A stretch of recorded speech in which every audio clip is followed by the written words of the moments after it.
Right, my camera's not very good, so I'm just giving it a few focus lengths. This is my second to fallback. So this is the single supply and installation, and it's on special to the 31st to the 12th, 2025, I see. And that's inclusive of the inverter as well. Yes. And all the solar panels, all the structure of it, and installation into the ground. And this is the double one 1990 carport. All right, so the, well, I mean, what's the net, you know, if it's a sunny day or whatever the way they talk about the solar panels, how many kilowatt, whatever? So normally, if you're talking about like a really good weather during summertime there, it's probably about like 30 kilowatt hours for the single.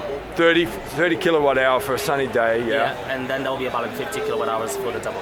50 for the double. Yeah. So in terms of the panels, what's the uniform language for the number of panels up there? What's the number? So there are 9 panels there. Each of them is 535 watts. 535 watts times 9? Yeah. And the other one, is that pure double of that or not quite double? There will be 15 panels, same size, still 535 watts. Great. Okay. Any other key details that you think I should know about to be able to think about it and make a decision?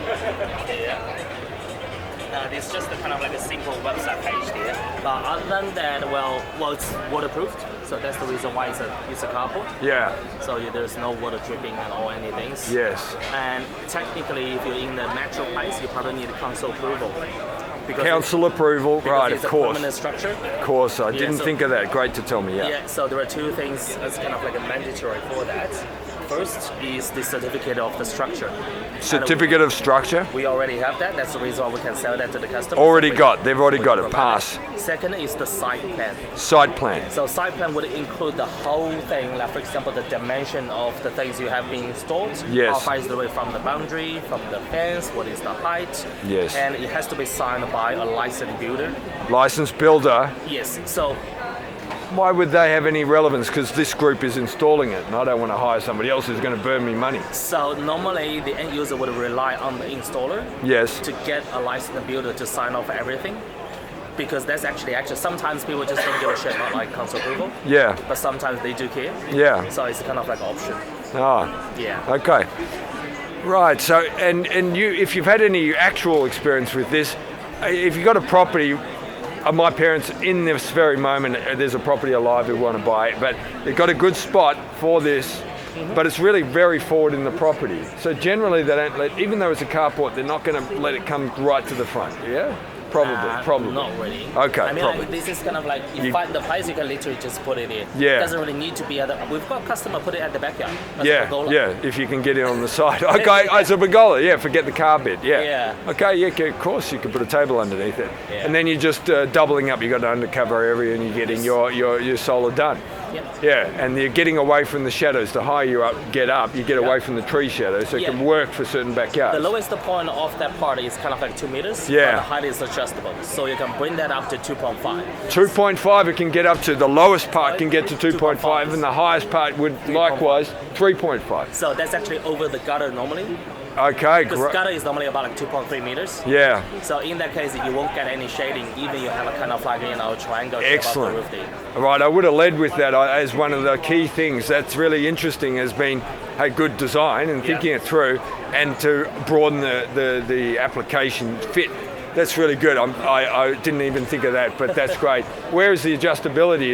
It's a permanent build feature. You just get a longer structure. You can see 2 parts. Oh, a slide bit there. Yes, it's slider. So, if you bought the thing and set it at one height for some reason, if you wanted to change it yourself, you would do the hardware work of readjusting it. Okay, too good. I mean, that's right. It's basic engineering, but they did it. Great. And sometimes people get it wrong. All right, that's good. I mean, all of it's made of basic parts, of course, and you assemble, but you now got a kit. Yeah. Okay, I'm pleased. All the panels, the structures, they're actually packed in just the one crate. Right. 2.2 by 1.2 by 1.2, so it's perfect size. You can just chuck at the back of the trailer. Yeah. Straight to the side.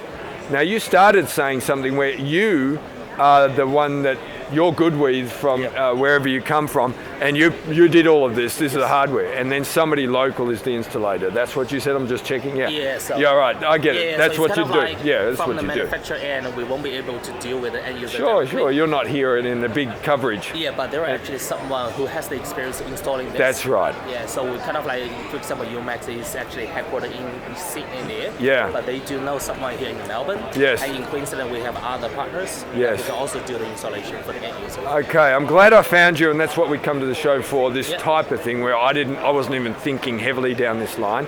It has potential application for me, but broadly. And you've got some other things here. These are higher scale, but I've got a YouTube channel, as lots of people do. They come here. It doesn't matter about mine. Yeah. But it's not about the immediate either. But I want to know about this because some of this has got some interest.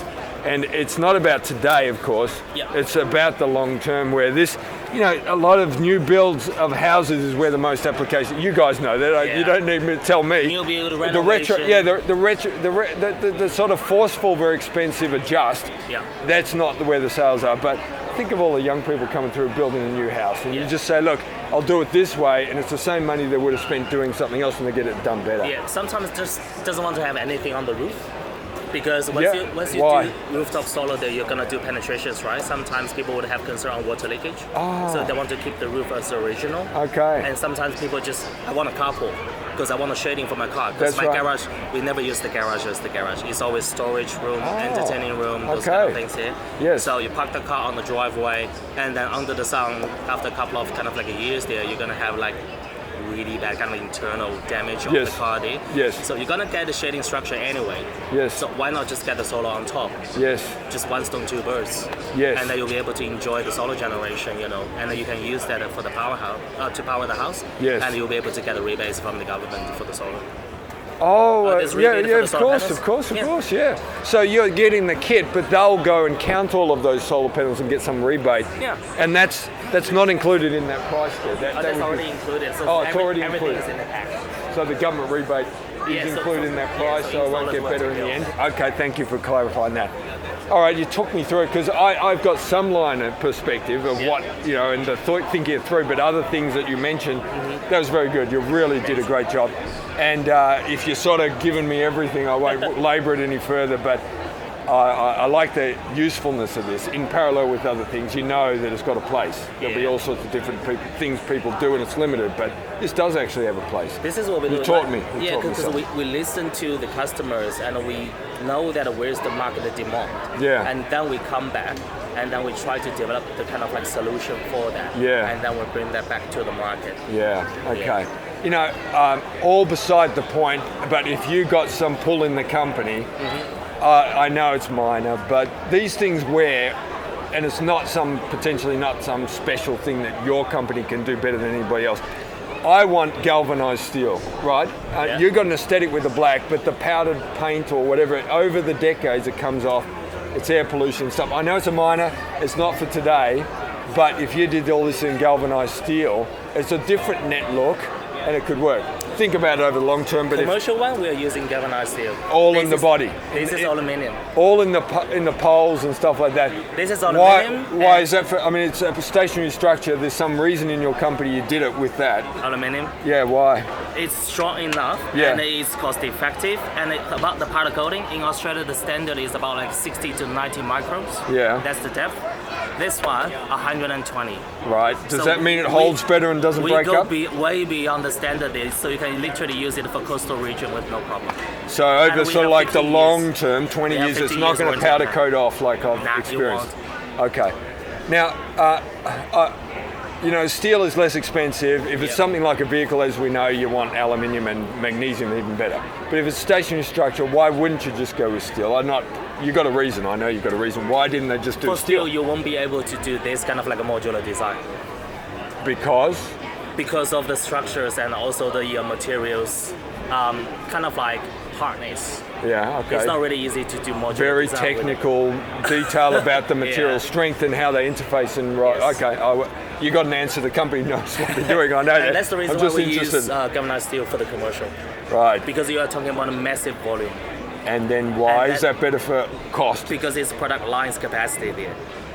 So volume sale for the materials being used. So when you're doing kind of like volume of the galvanized steel, there is much better for the production line to kind of like running that. Yeah. But with the aluminum, it's actually better for resin. Okay. It's easy, it's cost effective, and with the powder coating, it can be even stronger. Oh, that even helps in the strength, you're saying. Right. And I don't know my material technology, you know a bit or much more.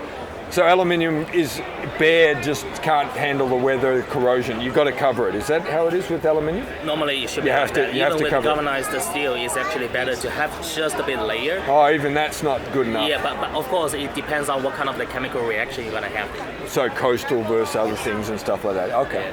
All right, man, I can learn so much in a short time with you. I want to keep learning, but we've got to stop somewhere, I suppose.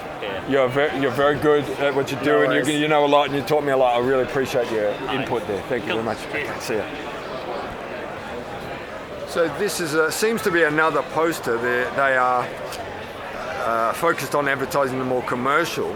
They got that very extensive layout picture there, which conveys, well, we're really the real thing, commercial. And the guy spoke it through to me, and it now makes sense that they've got a place in the market. It is relevant in that when you start, you just think, well, couldn't we just do this here, galvanized and slap on some panels and stuff like that? Well, overall, yes, that still stands.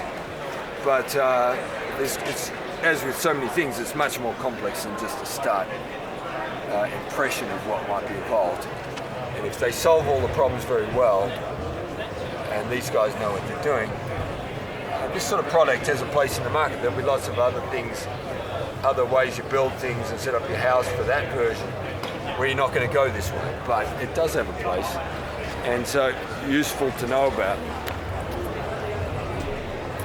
And that's in Rowville. That's the local fitter. So it comes from wherever it comes from the company GOODWE. GOODWE.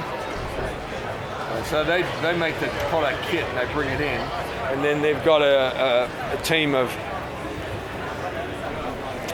local people who are the installers, basically approximating it. Web address. So in engagement, it might be that there's sort of two different people you could end up dealing with. GOODWE is the source of the whole hardware package, and then there's the local installer, so just be ready to maybe end up with some sort of back and forth between which one am I talking about here, who am I talking to, and what's your part in it all. So I'll end the file there.